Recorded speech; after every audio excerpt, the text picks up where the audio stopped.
10 years now. Before that, I spent a while, more than 3 decades, as a reporter and an editor, almost entirely here in Oregon. Worked for the Oregonian, worked for Willamette Week, and the Register Guard.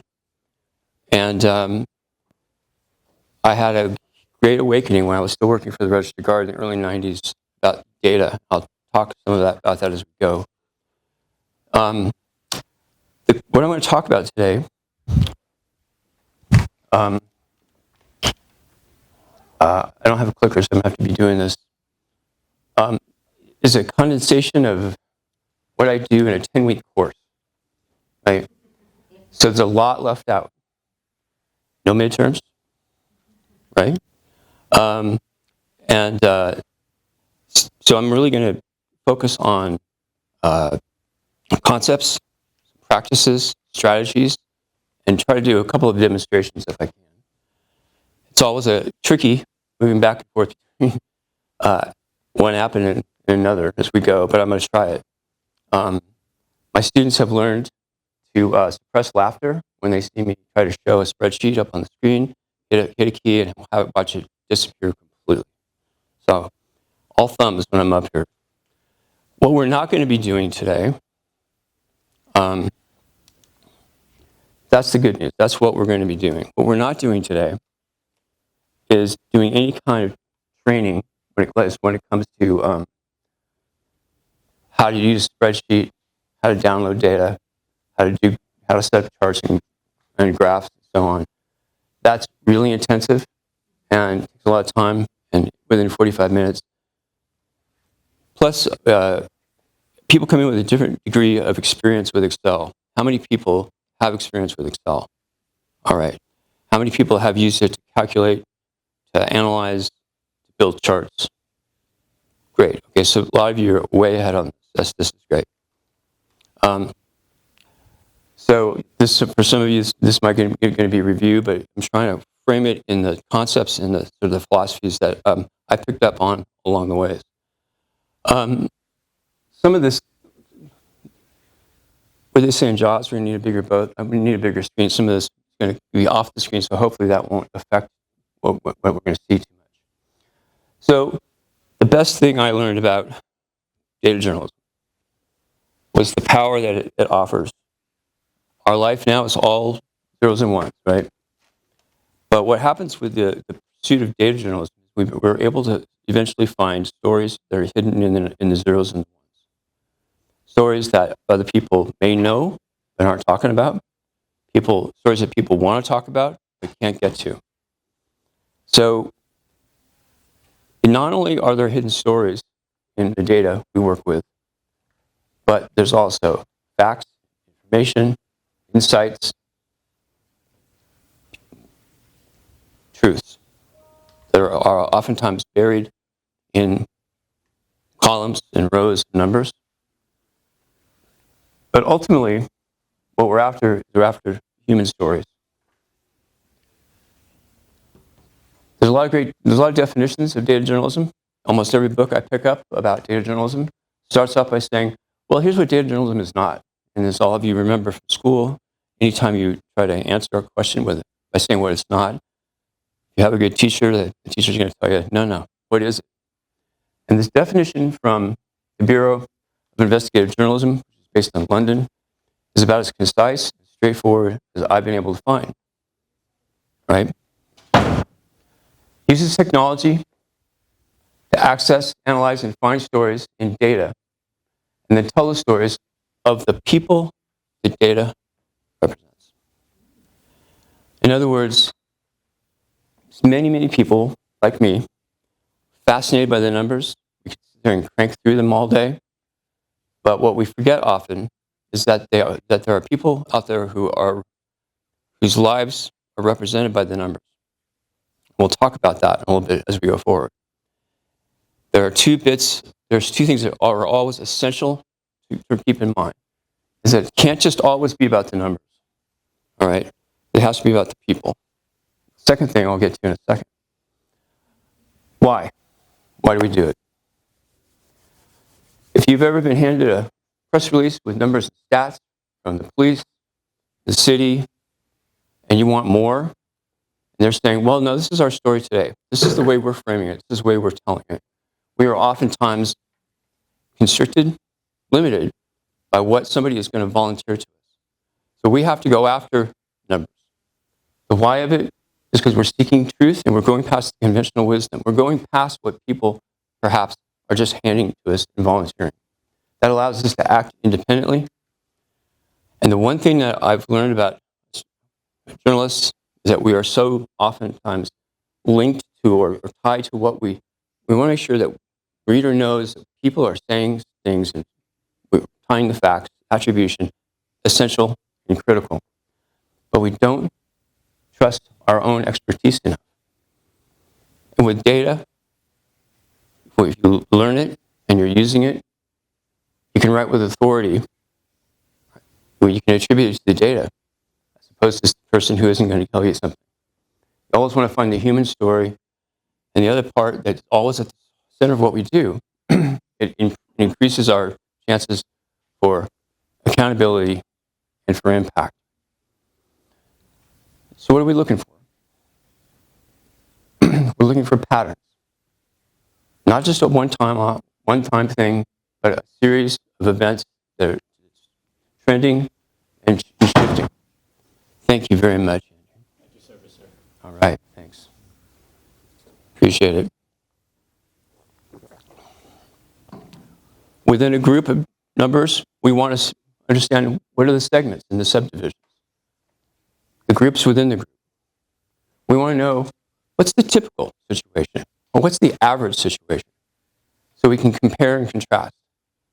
And we also want to know the outliers. What's the highest number? What's the lowest percentage? Right?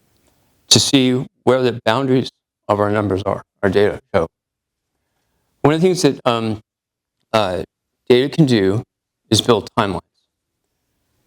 In fact, one of the very first things I ever used a spreadsheet for, one of the first times I actually used it correctly, I should say, was putting a series of dates into one column, putting a series of events in the other, and being able to sort it so it was in chronological order. Gone were the days of cutting and pasting lines and lines and lines. Right? And I once had a chronology, a timeline that had 2,000 entries into it. Right? So, and I didn't know how to do that then. So I'm glad to learn this. Because what we want with timelines is cause and effect. We want the power of narrative. So data can help us with that. We're not just looking for the big picture, we're sifting for details. There can be one bit of information in a database or a data set that has thousands of records that might be entirely illuminating. We're always sifting. We want to verify, not just our facts in our own story, but what are people saying? Is it true? Is it partially true, entirely true, or none of the above? So in other words, we want to use data to confirm or debunk. And finally, even though we're leery about doing this as journalists, we use data to forecast. Whether it's looking at polls, surveys, trends, data analysis can do that as well. All of this going for us, all of which we lose by not making data reporting, data analysis part of our daily work. So much time we see big giant projects with big giant graphics and reporters who are breathlessly telling you how many millions of records they looked at online. But the fact is that even a simple calculation, simple set of numbers can make a difference in your story. I'll talk more about the strategies about that. But ultimately, if we're not doing this all the time, we're losing power of these aspects to help our readers. One of the things that took me a long time to figure out was that it wasn't just about crunching the numbers, sorting columns, and all of that.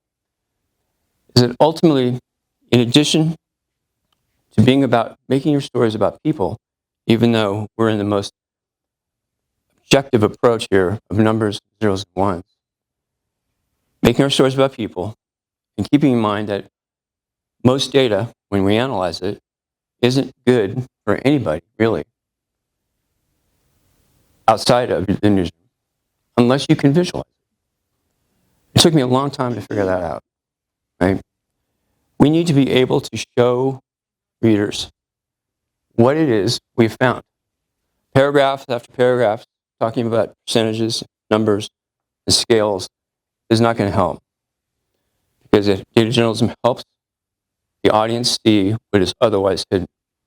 We talk about all these things that are hidden, stories and facts and truths, but people need to be able to see them, whether it's simple graphics like we often see in the paper, or something more complicated or elegant.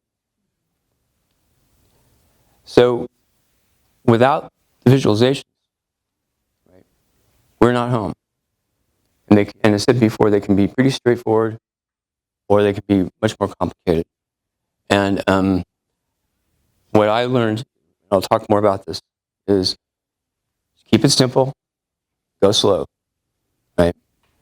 We can see some beautiful, amazing graphic work online, but in order to include this in your daily work, you need to be thinking about visualizations that are fairly straightforward. I want to talk about some history here, where this all came from.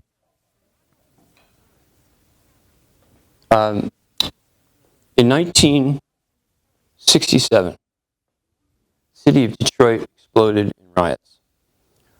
Police force, mostly white, went in and raided a bar in one of the black sections of the city, and did what the Detroit police often did, which was to terrorize and abuse citizens of Detroit.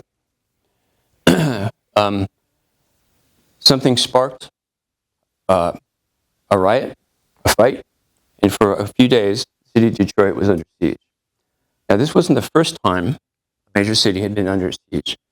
Los Angeles had seen it in Watts. And this event, as well as Watts in LA and a couple of others, spurred a massive national report on what was driving a lot of this unrest. People in the neighborhoods could tell you, right? Because this is the way it was mostly depicted in the media, right? People of color being hauled away in cuffs, being portrayed as rioters and looters, when in fact many of them were simply present, trying to express what it was they felt was the oppression they were experiencing. But reporters weren't getting to that story, right? This is the way it was covered. Look at the top head, right? So this guy here, Philip Meyer. Anybody ever heard of Philip Meyer? Just died recently. Philip Meyer signed on to Detroit Free Press to help cover the riots and the aftermath. I know we talk about protests and riots. These were riots by any stretch. And he came in with a different approach. He said, well, we can, he saw the narrative. The people who were rioting were undereducated, unemployed, had too much time on their hands, right? So they were being blamed in the media. And they are just angry without any real explanation. That was the narrative. Philip Meyer did what great journalists always do. What if that conventional wisdom is wrong? So he proposed a survey. And Detroit Free Press reporters went out and surveyed, I'm not actually sure what the total number was, but lots and lots of residents in the area. And what they came up with were findings that we're missing part of the numbers over here. But essentially, too bad, this is a great visual. What are the issues? They're not just angry about, for anger's sake. They weren't angry because their local bar got closed. These are the things. These are percentages of the whole, right? How did he do it? Well, they went out and they gathered data, and they did what pollsters do now, which was use crosstabs. But to make sure they did it right and it was defensible, they loaded it into a computer. Scantron. How many people have actually held a Scantron in their hands? All right. They sell them now, just, for Etsy types, I guess, right? I kind of want to get a stack just for like me taking notes on, right?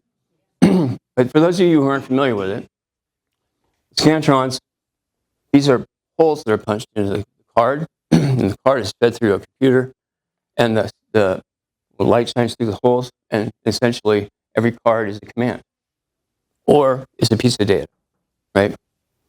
And in order to do that, somebody has to type in and punch the holes in the card one by one, right? And then you do that enough, and you've built an app, right? These are both the commands and the data, and you got to get them in order. And if one fell out in the car, that's how they did it. And what I tell students is that if Philip Meyer can tell a story, which helped influence the National Commission that looked into all of these events, and he did it like this, you can do it with your laptop, right? It's hard to learn, but it's not impossible. Philip Meyer went on to write Precision Journalism, which is still in print today. That was the first, that's what it was called first, Precision Journalism. Later on, Brent Houston, who learned from Meyer, helped popularize the term computer-assisted reporting, and then Brent's current version of this book, Data for Journalists, right? Again, I'm sorry, some of it's falling off the screen.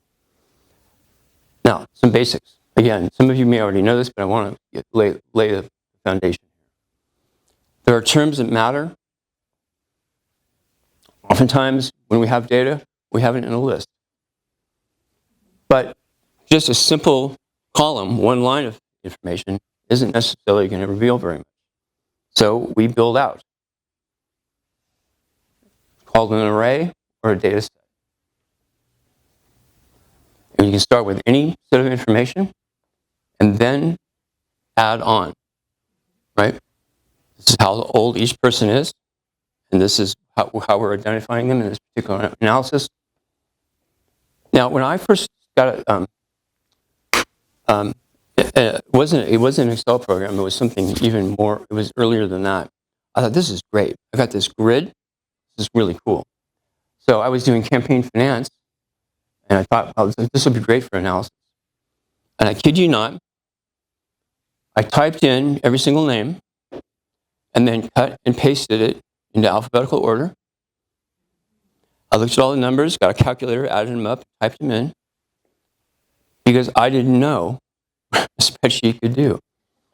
So somebody said, you should use one. And it was great. I could organize information. But of course, we have a sense, I think, of what it can do, right? Some terminology really quick. We typically call these columns and rows. That's what I call them. But in data analysis, these are fields and records. In other words, everything you want to know about Rachel goes from left to right, right? And everything you want to know about the ages of everyone or the party affiliation is in a field. Now, as I said before, let me see if I can get this to switch. I sure hope so. All right. Wait, no, I didn't. I couldn't do it. Shoot. Let me see if I can. It's going to be a problem with it. I do want to. I do want to do a demonstration here on Excel. All right. Bear with me here. This is one of the things that I've learned as a professor, that every time I try to get the computer to switch apps while I'm on screen, it's difficult. Now, those of you who have used spreadsheets, it's not going to be a huge revelation, but this was a revelation to me when I first figured it out. If you want to alphabetize, this list is not, you can do that with an easy click. all the data follow. If you want to order it by age, young to old, you can do that, and all the names change. You can organize it by party, and all the names change, and you can even filter it. If you only want to see the Democrats, you can do that. And if you want to see the lone independent, you can do that. Right. Now, again, if you've used this, you know it, you're familiar with it. Some people haven't. Even having data on a single spreadsheet and being able to filter it, sort it, you're doing data journalism. Right? It doesn't have to get more complicated than that. Oh, let me pop back here really fast, see if I can get back to where I was. Okay. So an array, you're going to fill it out, and I'm going to show you a really quick example. Right? You're covering these cities, and somebody says, gee, got a lot of traffic, housing prices are going up, what's going on here? What's happening? And you're going to use census data, whatever data it is, to understand what the populations are. So now your editor said, write a story about what's happening.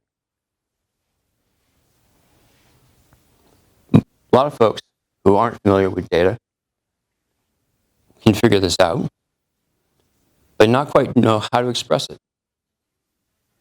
A lot of editors might say, and having been one myself, I can ridicule them.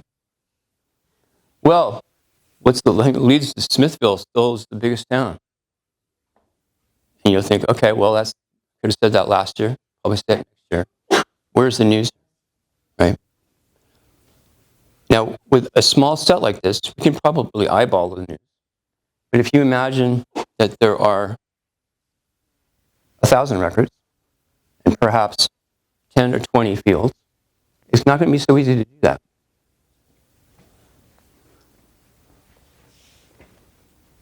So the question is, how do you measure? How do you measure change? Right? What you want to do is you want to first look at what essentially is the increase in the degree of change. And normally, we would say, well, this number, the current number, that was the old number. This is the base year. You always have to think about data analysis. You always have to think about your base time frame. Whether it's year, month, day, you have to decide, this is where we start. And sometimes you're limited by the data you have. It only goes back so far, right? Maybe you want an even number of years. Here's 5. Maybe you want 10. You want to pay close attention. Whether there are forces like COVID that would cause different outcomes if your base year is before or after major events. We got 5 years. Sure enough, the editor was right. Smithville, that's the lead, right? So that's going to be our story. But a lot of you are figuring out that that's not what's really happening. What's really going on? Little Bigston, right? Something's going on there. You can see it. What do we see? Huge increase. It'd be interesting to see those percentages. Come to the right place. So if we were to express this as a story, right? Rather, if we express that story as a visual, data viz, right? That's what it would look like, right? Now, we know that's not the whole entire story. And the other problem with this is that it's capturing a moment in time. Now, if that's the story, if you're revealing something, there's a snapshot in time that people probably don't know, then you've done the service. But if what we're talking about is change, then we have to figure out a way to measure it.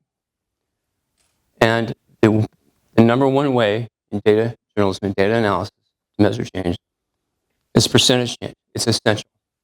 When I'm teaching this at U of O, we begin with this, maybe on the second day of class, and we use it every single day. And there's always 3 or 4 times where a student says to me, Professor, I think you got the numbers backwards. Because I did. It's hard to remember. My 7th grade math teacher, Mr. Borgadine, would be very happy to know that I'm at least up here trying to explain to you how many times he tried to explain percentages to me. Right? So, question, how do you measure percentage change? Now, for a lot of you, we went into journalism. I managed to get through college without a single math class. You want the current number, right? Current population, and the base number. How far are we going back? And you want to look at the degree of change. Simple example I use in class. Last year I made $80. This year I made 100. People think, oh, okay, so 80, 100, 20, so that's a 20% increase. This kind of stuff gets us caught as reporters all the time. It's usually a 25% increase. Because 80 is our base, and 20 is 1/4 of it. If you went from 100 to 80, that would be a 20% decrease. And I've written plenty of corrections on percentage change. And it's one of the number one things. So as a data journalist, not only does this become essential, but it becomes essential to learn it backwards and forwards. And because we put it to work not only in a simple example like this, but we put it to work in very large data sets. So instead of moving from the top story being, this is still the biggest city, we do percentage change. Yeah. And what we find is that you can add these up and you can do the percentage change for the total. And what we find is that our what was our lead is actually pretty average. Now, simple example, but this is even an example like this, you're doing data journalism because you're revealing things that wouldn't otherwise. Now, the people in Bigston, they know. So what are you going to do? Once you have this data, what are you going to do? You're going to go to Bigston, right? And you're going to look at traffic. You go to the coffee shop, you talk to the police, you talk to people nearby new subdivisions, or whatever else is going on there. So you've moved the story from being the static, predictable one to the one that reveals something with precision that people might have had a hunch about, but there it is. Okay, fairly simple example. With data visualization, like I just showed, we're looking for size and scale, change over time. And time, by the way, almost always moves left to right in these charts, right? Very rarely are you going to do it vertically.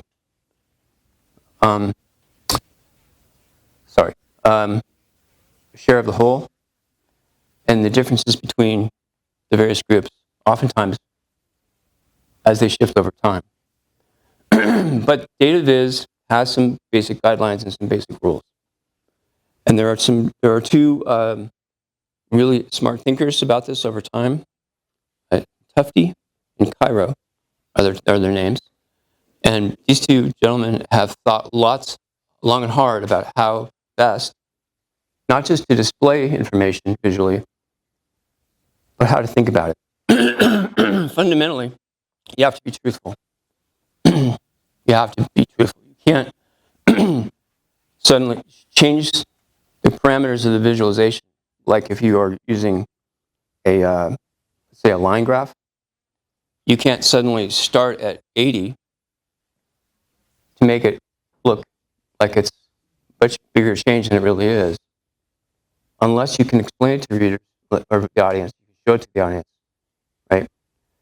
So you aren't playing with these numbers. You're not playing with sizes and scales and colors to try to emphasize something that isn't that isn't there, or that it's being exaggerated. It has to be functional, and in that sense, functional and clear. That when the audience looks at it, it's pretty clear. It's pretty straightforward what it means. And we always want a head. Sometimes we want a subhead, and we want the guff, the text to explain it. But in some ways, and I'll give you some examples in a second, you want the audience to be able to look at it and say, either, I think I know where this is going, and now I can see what it really looks like, or it's so intriguing that they have to look deeper at it, right? And still get it quickly. So there has to be context, causality, if you can somehow illustrate that. And then also, don't forget the human connection. Now, oftentimes our basic charts, pie charts, line charts, column bars, are pretty sterile, right? And that can be hard to come up with. But no matter what it is you're depicting, at a glance, you know that something dominates, right? This happens to be a pie chart for nonprofit news organizations across the country. 50% of their news is local. Not a surprise necessarily, but as opposed to statewide, national, so on. That's what that depicts. But at a glance, right away, you're thinking, boom. So your visualizations, right, your data have to show something that if put into a visualization, are going to punch. This example, this is from Wyoming Public Media. I can't remember what city this is that they did this for. There's no dominant area here. In fact, what's interesting is what? What makes this interesting? This donut. It's fairly balanced, right? I didn't build it. I got this off their website, right? And people are using donuts more than pies now. It's just easier sometimes on the eye, particularly if you have a pie chart and there's more than 3 or 4 slices, right? It's going to be harder and harder to discern. So a donut chart like this gives you some air. What do you think that is?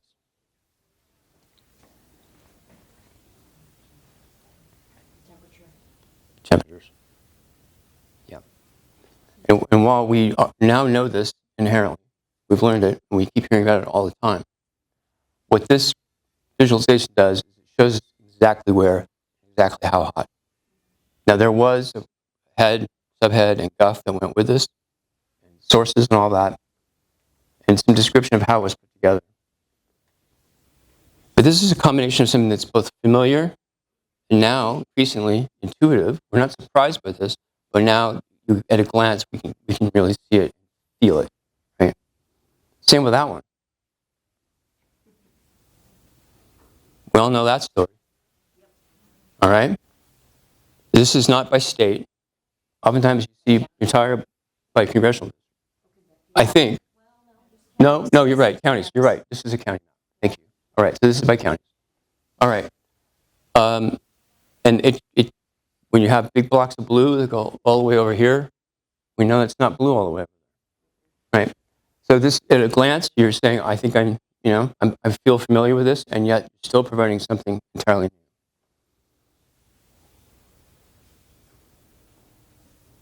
What is this telling you?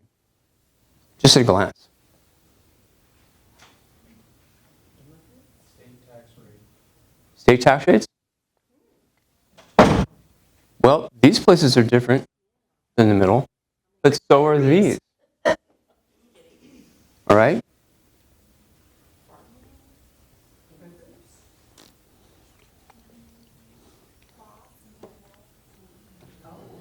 Books. Oh, I would This, not guess that. I don't have this credit on here. This is the New York Times. They actually have they have a site that has just a series of visualizations, and they talk about how they're built, how they work, and all that, and that comes from there. So you want, even if you're not quite sure what it is, when you start to bear down, obviously when you have a head like that, you're immediately given context, and then you can glance at that, right? But your eyes are still going to go to that first. You're going to see is there a pattern? Well, there might be, but it's interesting that the pattern isn't as clear for this particular topic. You want to pick things, visualizations that make sense. So this is, I'm not sure where this came from, but I often use WNBA stats in my class because they're great. Um, um, these are 2-point shots and 3-point shots. How often they're made. This is from a couple years ago, right? And the various teams. What do you think? Why? It's not showing you what the pattern is. What do we expect when we see this? What's the audience expecting? What do we owe the audience? Obviousness. Right. Some sense of clarity, right? Okay. Yeah, a couple things. I'm conscious of time because I do want to try to do a demonstration. I want to show it really fast. Students of mine found out that every time a tent, a homeless person's tent, an unhoused person's tent gets swept by the parks office, they create a record. So there's a record, and that record has all these fields: date, time, place, latitude, longitude. What happened? We got those records, built a database, 10,000 records, and growing. And what we found was, this is not a great visualization.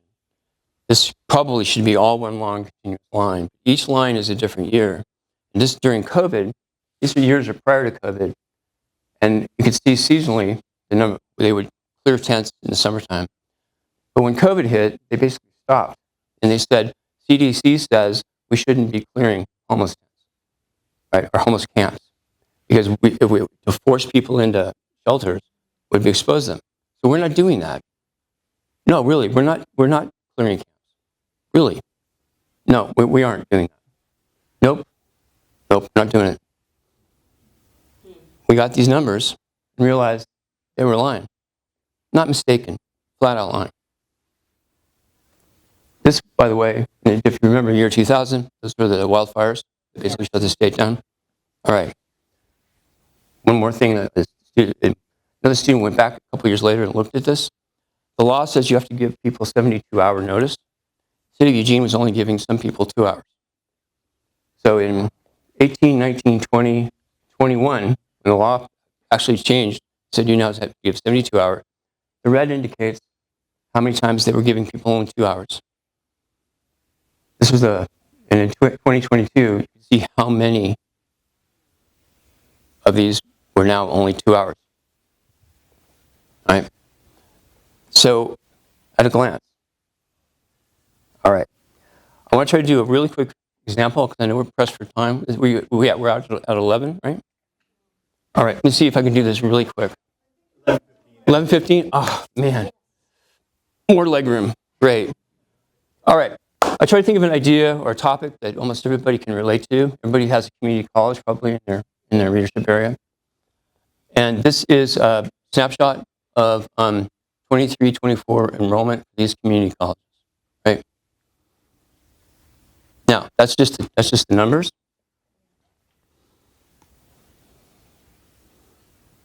I'll try to switch over here, see if I can do that, and actually do a quick demonstration with these numbers if I can. All right. There they are. And to get a total, and again, I'm not doing commands, but you can do it very quickly and get a total. We're kind of off the screen here. And that's how many students were enrolled. This is total students. This isn't FTE. This is individuals, whether they're for one class or a full load, whatever it is. And this is the visualization that goes with it. The problem with this visualization is very similar to the one we just saw, which was it doesn't make much sense, right? It's alphabetical, and the audience is going to go, well, okay, so I guess no. What we want to do is we're going to constantly be thinking about how we can help the reader.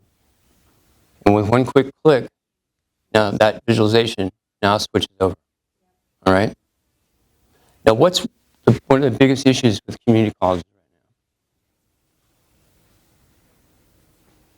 Let me rephrase that. Always, right? This is 1 year snapshot. What do we know about community colleges? This one, others, most of them are on state. This is an amazing, this fascinating story to me. That this isn't written more often.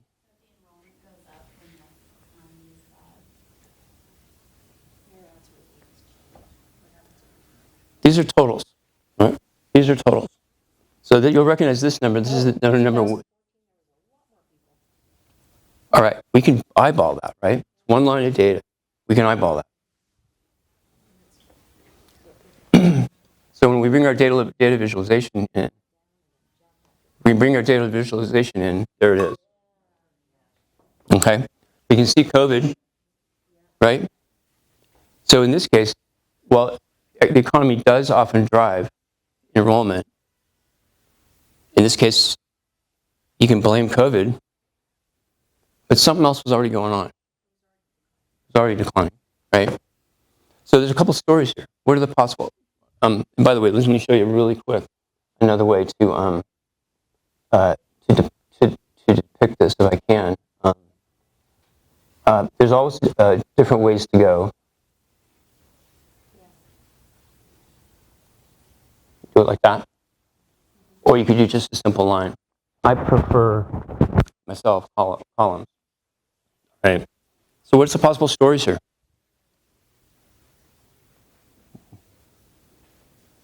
As journalists, what are the questions that you have, Mac? Community college enrollment ever returned to pre-COVID levels? Okay, that's a great question. What question do we have about how we got to here? Yeah. The increase in the last 3 years, is that new students or is that people returning from before COVID? We don't know. It's a great question. What impact did that have on the college's funding? What effect does it have on colleges' funding? Those that are dependent on tuition, right? So, There's also like the inverse question. We're seeing that decline, as you said, before COVID. Why is that? Is that because people who were going to community college are now getting that education in other places? They go to bachelor graduate institutions? Or is it that community college itself is becoming out of reach for people? And so that decline just gets exacerbated with the fact that, are we ever going to go back? What were we going back to was a decline. it's a great question. And all of these questions that you're asking, right? You didn't have them 2 minutes ago. But these are all essential. Because the simple straight line, total number of statewide enrollment, right? Something was happening here steadily. And when we hear college officials saying, oh man, COVID hit us hard, right? Some state universities are going through this as well, right? So, and some are more resilient to it. So what question now do we want to ask? What should we be asking? I wonder if this chart holds for all community colleges, or if some are being hit harder than others. You know, it's a great question. There it is. This is the data. And by the way, I got this data right off the state website. I did move it around a bit to make it easier to see, right? But these are the community colleges, again, in alphabetical order. Each individual year, now we're talking about a data set, right? Each college is a record, each year is a field, right? And we already have the totals. So now we want to figure out what the change is. So hopefully, I can do this right in front of an audience.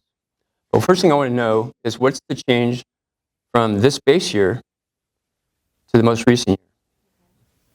So I'm going to take the current year, subtract the base year, which is actually going to give me a negative number. And then I'm going to divide that into the base year. Blue Mountain has seen a 47% decrease. So are the rural areas hit more than the Portland area? Okay, there it is. There it is. So this is the statewide number. So this is the statewide average, right? So what we want to know is, in effect, where does that fit? And why is that important?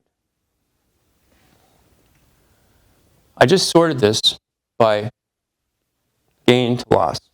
And the state, you can't really see it because it's over here. Statewide total is right here. It's very important to know where that midline is. Remember I mentioned the midline? Because everybody below it is worse than the state average. Everybody above it was better than the state average over that period of time. And look who we have. Blue Mountain, Chemeketa, in Marion County, Lane, right? Portland. So not just rural, it's a mix, right? Now you'll say, well, okay, but this is also taking, what happens here when we looked at a second ago, the fact that there's a bit of a comeback for COVID, right? So I'm going to use this time the current year, or the most recent year, and the worst year in COVID, right? The lowest number.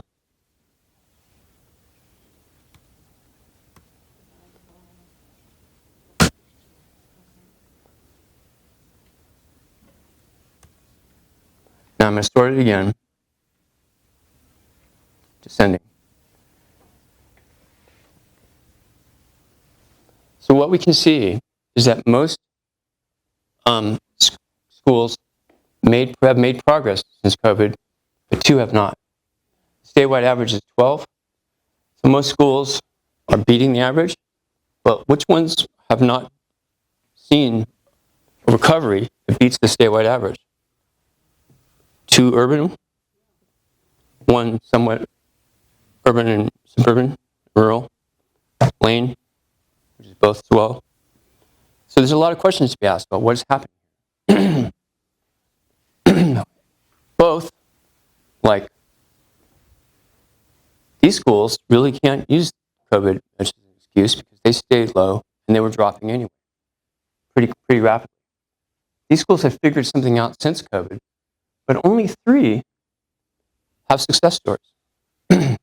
Those success stories are just as important as the ones that are on the bottom. Researchers call these deviants. I don't like that term. I call them outliers. Positive and negative deviants or positive and negative outliers, these you want to bear down on if they're in your community. These, even if they're not in your community, you might want to call up Oregon Coast Community College, Columbia Gorge Community College, Klamath Community College, and say, what are you guys doing? Because that becomes a potential foundation for a solutions-focused story, which we're going to hear about more later today. Not just, hey, there's good news, but hey, these folks are beating the average. They're beating the odds. They're doing something differently. Wouldn't our local community college like to read about that in our paper and put a little heat on them? That's the power of both solutions-focused journalism and also the data. All right, I want to show you some visualization really quick on this.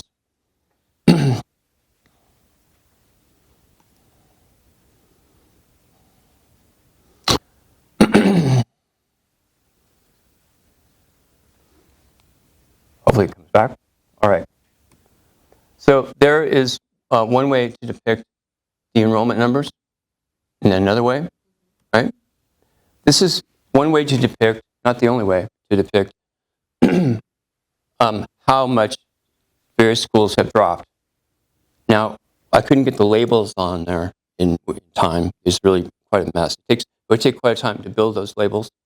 So what you might want to do is have them be bars instead. But you still have to have the university names attached. I couldn't do 17 of them in time to fix it. But these, when you know what these are, immediately, visually, you get the picture. And you're going to have the state number here. Compare and contrast with segments, right? Normally we would segment it by rural, urban, large, small, but we've identified our own segmentation by saying what's above the average and below the average. And here is the more recent numbers. Again, if this is the average, why are there so few over here?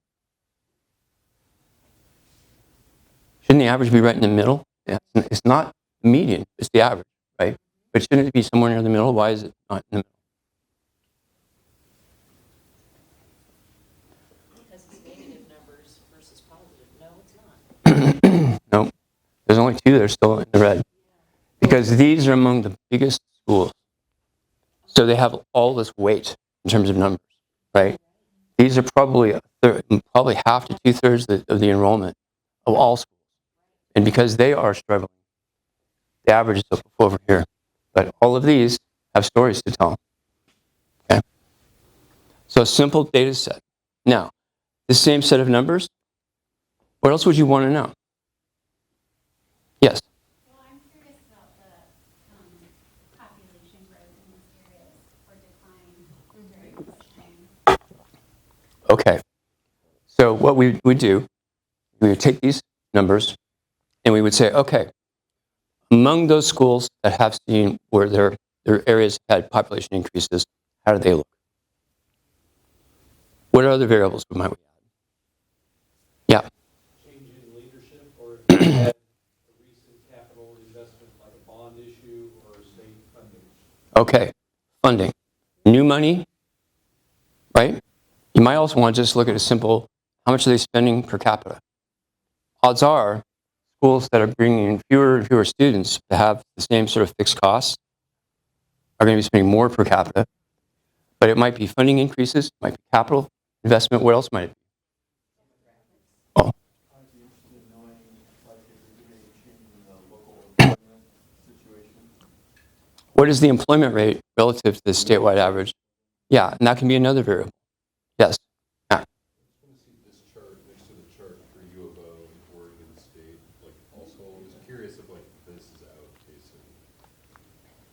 The other thing I'd be interested in is age demographics. You know, the age of the students. Right. So those numbers are all available. How old are the students? Are they returning? What is their identified race and ethnicity, their self-identified race and ethnicity? Whether or not they're taking basic classes to catch up on high school levels. And there's also new data on what percentage of students are passing various assessment tests at various levels of these schools. There's any number of ways to do it. I try to figure out a way to do that quickly and easily, but as it turns out, I did look at race and ethnicity. The share of race and of students who, again, they're self-identifying, has not shifted that much over time. In other words, the same percentage of white students overall. But within schools, there's been huge differences. And it wouldn't take much work to get to that. Yes. One more thing is that is the big emphasis like CTE and Yeah. a lot of schools teach CTE whereas FORJ schools don't. So that'll be interesting to know if people are majoring in something different or if there's increases in majors. And that data is also available. You can also get this by major. Right. I'm sorry. Go I ahead. would be interested in finding out if the areas that are dropping, if there's a lot of employers offering living wage jobs to high school students without a college degree. Yes. I don't know how you would measure that, but. They track it. They track almost everything. Right? So all of these variables can be plugged in one at a time to see how these things shift. And what you can do is you can bear down on your own school and the statewide average and see where you're an outlier, where you're average, where you're outstanding, or where you're struggling, or your local community college is struggling.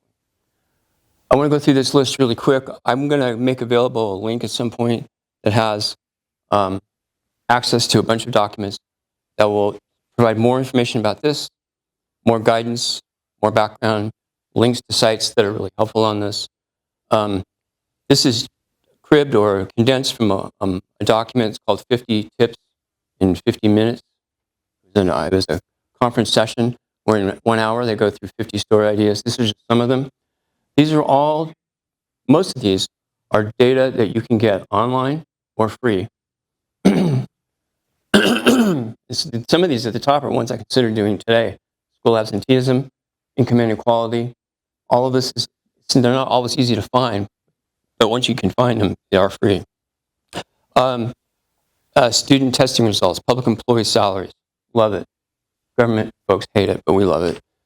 spending, rents and leases. It goes more and more. Political contributions.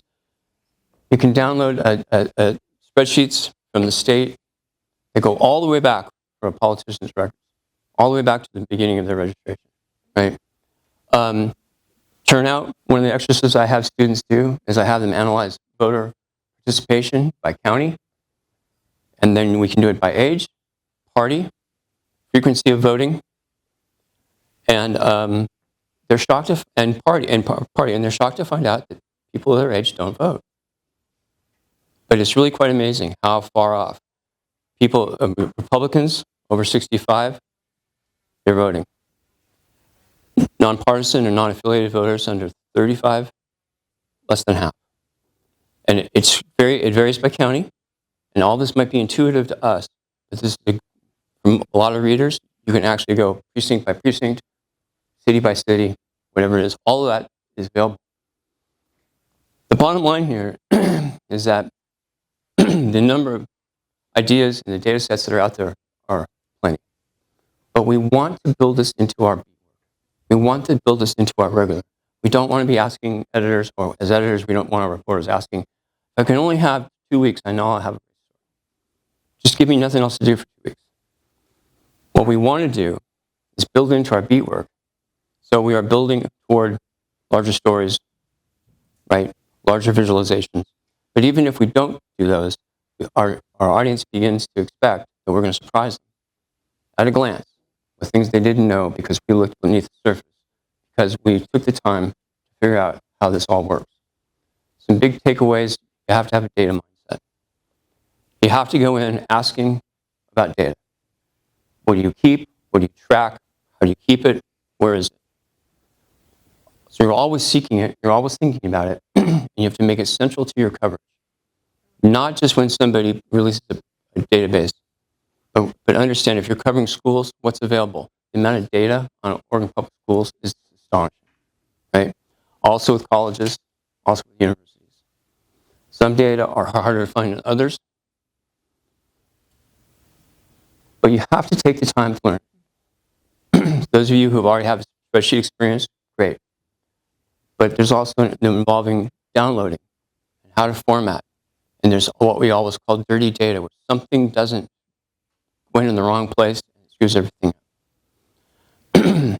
How to ask for data through public records requests. And how to do some of the analysis I just showed, going to one level into the other. Remember, we're looking for patterns, trends. We're looking at segments and how segments or subdivisions or subsets of a group differ from each other. We want to know how things are different from the norm, the typical, the average, and all that takes practice. Data journalists who succeed do a little bit of this all the time. You may go to a workshop, you may go to training, that's great. But if you sit back and wait for that big project, it's not going to happen. You get to the big projects by making it happen every single day. The two stories about unhoused people and having their tents wiped out, we had graphics, and we talked about the numbers, but both those stories opened with people who had experienced, in one case, a woman who had been forced to move 3 times with less than 2 hours to go and lost everything she had. She didn't get back to her tent. And interviews with unhoused people by the dozen who said, tell me again that the city's saying that they're not wiping out our tents, because we've seen it happen. Human face, right? The numbers do not replace that. Practice, building expertise, applying it all the time, thinking visual, making it human. That's really what's at the heart of all of this. All right, we have time for questions? I think, yes. What results came from this?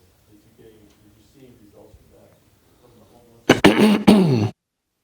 homeless? I wish I could tell you yes, particularly on the, on the 2-hour notices. The city of Eugene had figured out essentially a loophole in state law that allowed them to do that, even though it says 72 hours.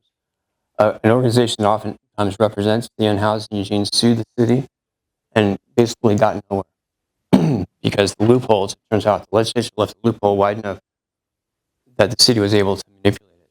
Tellingly, the city of Eugene is the only city I know that's doing this. Everybody else is following along as it was intended. So, yeah, I wish there had been bigger impact on that. How do you navigate like data suppression, like really small data sets? Like, and because I would think like the data that I want the most is when they're like, oh, we put an asterisk there because there's only 5 students in that group in the district. And it's like, yeah, but I want to know about those 5 students. No. That's been my big challenge in education data, is that a lot of it is the asterisks and suppressed. When you're covering a smaller district and you start to slice those numbers more thinly, oftentimes they will put an asterisk in the case of where that number should be if it's under 5 or 10 or 20. And the theory is that if the number gets too low and you cross-reference, you might be able to figure out who that student is. And that's true if the numbers are small enough and specific enough. So, in fact, in some of the other data I was showing, which was absenteeism, some school districts just have asterisks there, right? The way I deal with that is I ask myself, okay, so under what number? Under 5, under 10, under 20? If there's too many, you're not going to be able to slice that data that thin. But if it's under 5, they're not telling you, you can put a placeholder, 0, 1, something that's 2, something that's conservative, or simply just acknowledge, take those out. Because you can have an array, if you will, of whatever, 260 records, 260 school districts. And there might be 20, 30 that have those numbers, but when you think about the whole, they are a very small percentage of the whole. And oftentimes they can be a small percentage of even that district. Yes, we want to know every single number, but they're typically not going to affect the bigger story. Not big. The numbers aren't big enough to move the needle. Yes. Building on that, people don't believe data anymore. And it seems like it's getting harder for us to believe the data. Like the census is, we're going to change how we report the census. Satellites are being shut down. Like, how do we trust the data we're going to use? That's a really good question. So almost every time you download a government database, there's an explanation of how it came together or how it's done and what the limitations are. And as long as you can explain to readers, this isn't everything. This is a slice of something. Now, if we're going to start believing that every data set is cooked, right? I mean, you all have covered government. Nobody's that organized, right? To put together a conspiracy about water bills, maybe. But come down on the side of explaining what the limits are of the data. This is what we were looking at. This is this is the limit to what we can say. But interrogate the data as well. Keep looking at it. Does something here not make sense? If you have an outlier, don't assume you have a story. Assume that there might be a mistake until you can confirm that there really is an outlier. Right? But understanding how the data are collected allows you to explain it to the reader and to yourself and to your editor. Right? Census hasn't changed yet. And we have years of history of the same methodologies. Love them or hate them, those are the methodologies that get us these numbers. And as long as we're clear, this is the best we have. So where I'm going with this, that's what we can do right now. Yeah. What about when the government actively takes a data set down, like when the federal website disappears for a time? How do you concerning that That's a great question. How do you deal with when data sets come down? And EPA, for example, has been taking sets down. They have amazing data on carbon emissions by site. In fact, if you have a plant where there are 3 smokestacks, they can tell you what the carbon emissions are at each smokestack, right? And that data is still up, right? That kind of data is what EPA is taking down. A lot of organizations are archiving it, locking it up, taking it out of the federal system so that if it disappears, somebody still has it. So if the data have disappeared, do what you will be doing anyway, which is talking to the experts, talking to other people who have analyzed the same data. We're oftentimes not the first people to do this. There's some academic who studied it. There's an advocacy group that's looked at it, take their responses with a grain, but they've still got the data and they still have thought about it, right? So that's what I would do. I mean, there's nothing we can really do about taking data down, and that happens. Let me tell you, that's been happening for years. Inconvenient data has disappeared. Or you want 10 years worth, but we're only getting this year. And we've formatted it differently than last year, which makes 2 years now. You can't go back and forth. I'm always saying, these government officials, they just aren't thinking about me. Right? But actually, they are thinking about me. That's exactly right. They're thinking about journalists. And even in big data sets, they oftentimes, not always, but often are still thinking, how do we control the story? What do we release? So you have to take all of that into account.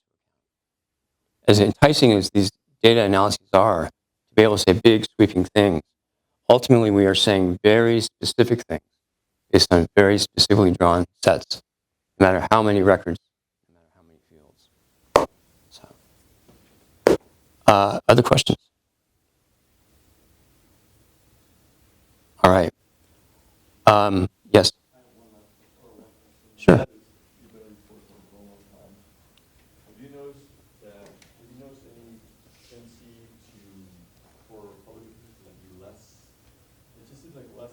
Lately, I've had a lot of trouble getting data. Period.